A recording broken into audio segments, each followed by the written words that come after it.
What happens when you only pursue pleasure? The Alan Watts experiment. Imagine this.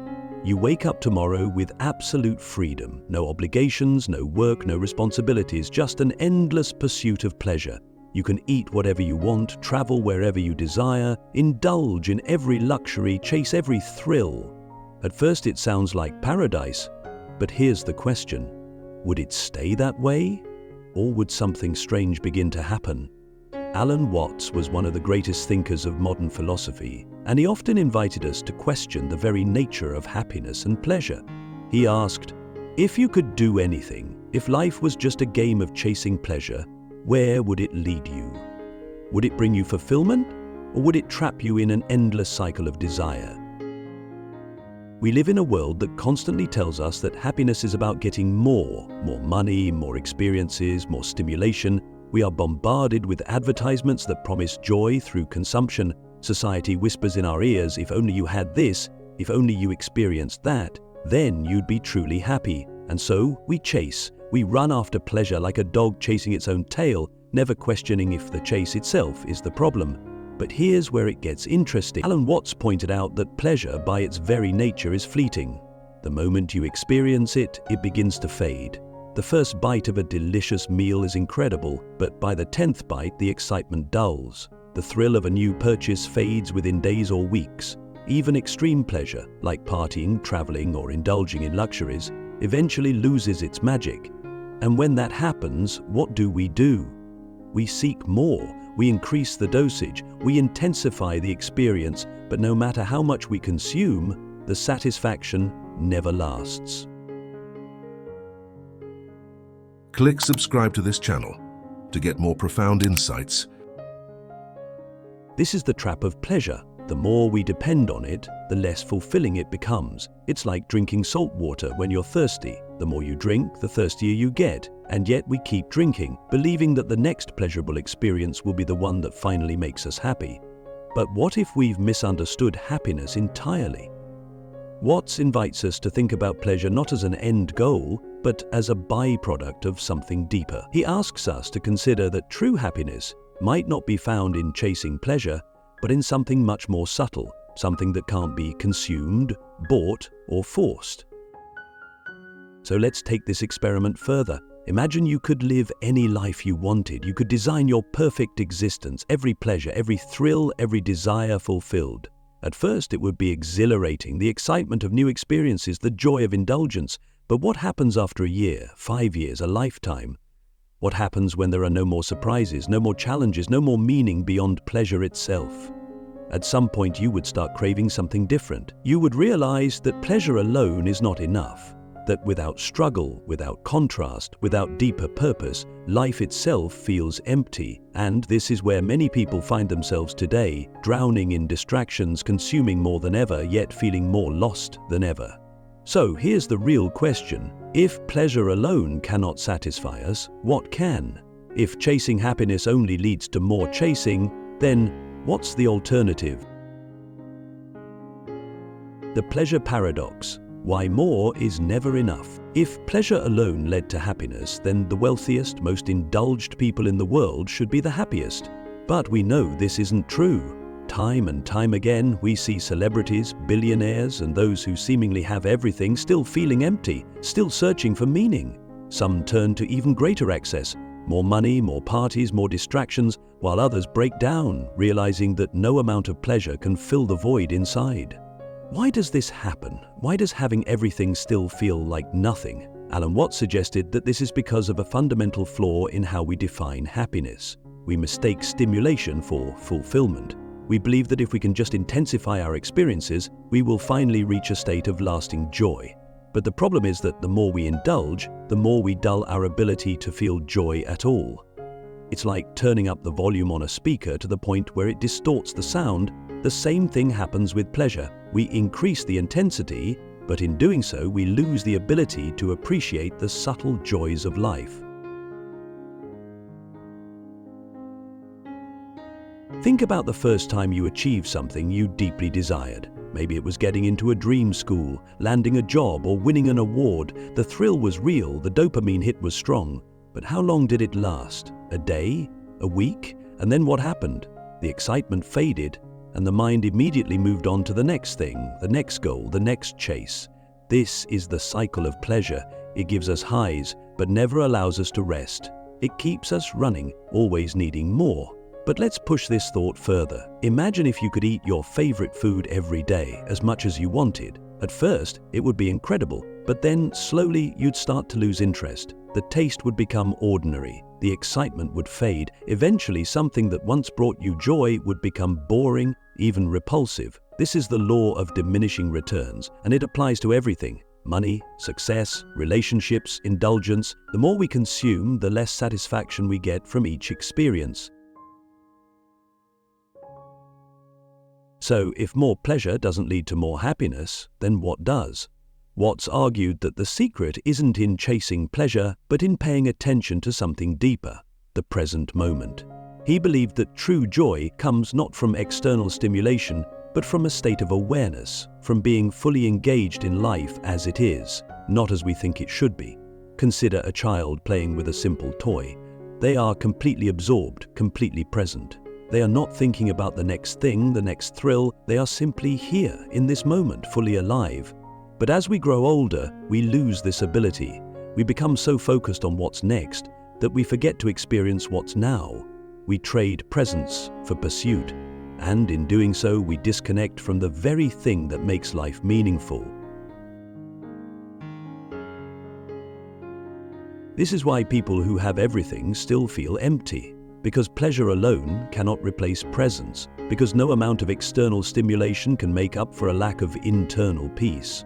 And this is why so many people, after years of chasing success, turn to meditation, to philosophy, to spirituality, not because they are giving up on pleasure, but because they have realized that pleasure alone is not enough. So here's the real challenge. Can you find joy in the ordinary? Can you experience happiness without needing to chase it? Can you learn to be present instead of always looking for the next high? Because if you can, then you have discovered something that no amount of indulgence can ever provide: true freedom. But if this is the answer, why do so few people embrace it? Why do we continue chasing pleasure, even when we know it won't satisfy us? What is it that keeps us stuck in the cycle, the endless hunger, why we keep chasing what never satisfies? If we know that endless pleasure doesn't bring lasting happiness, why don't we stop chasing it? Why do we keep running towards something that never truly fulfills us? The answer is both simple and deeply unsettling. Because we are addicted not just to pleasure itself, but to the illusion that the next pleasure will finally be the one that makes us whole. This is the great trap of human desire. We live under the constant belief that happiness is just one step away, that the next achievement, the next relationship, the next thrill will finally bring us peace. And yet, every time we reach that next thing, we find that the feeling fades and we are left searching once again. It's as if we are stuck on a treadmill that never stops moving, always running, never arriving. Alan Watts compared this to a donkey chasing a carrot tied to a stick. The donkey sees the carrot, believes it is within reach and keeps moving forward, but no matter how fast it runs, the carrot stays just out of reach. And here's the most disturbing part. We don't just fall into this trap once. We live our entire lives in it. From childhood, we are conditioned to believe that happiness exists in the future. As kids, we are told that life will be great when we grow up. As students, we believe that happiness will come after graduation. As adults, we think it will arrive with the perfect job, the right partner, or financial success. But when we achieve those things, we find that the carrot has moved once again. This is the cycle of dissatisfaction, and it is the driving force behind the modern world. It is why people work themselves to exhaustion, why they buy things they don't need, why they fill every moment with distraction. Society thrives on this cycle because it keeps us consuming, keeps us striving, keeps us believing that the next thing will finally complete us. But what if the entire premise is wrong? What if happiness is not something to be achieved, but something to be realized? Watts argued that the secret to escaping this trap is to recognize that there is nothing missing, that the belief in a future happiness is the very thing that prevents us from experiencing happiness now. He suggested that instead of constantly chasing, We should stop. Not stop living, not stop enjoying, but stop believing that our joy depends on something outside of this moment. But stopping is terrifying, because when you stop, you are forced to face yourself. You are forced to confront the emptiness you have been trying to fill with pleasure. And this is why people resist. This is why they keep running. Because standing still means looking inward, and looking inward means facing the truth that no external thing can save you from your own dissatisfaction. So what happens when you stop? What happens when you stop running, stop chasing, stop believing in the illusion of future happiness? What happens when you finally turn inward and ask, what have I been running from this entire time? The Great Awakening. What happens when you stop running?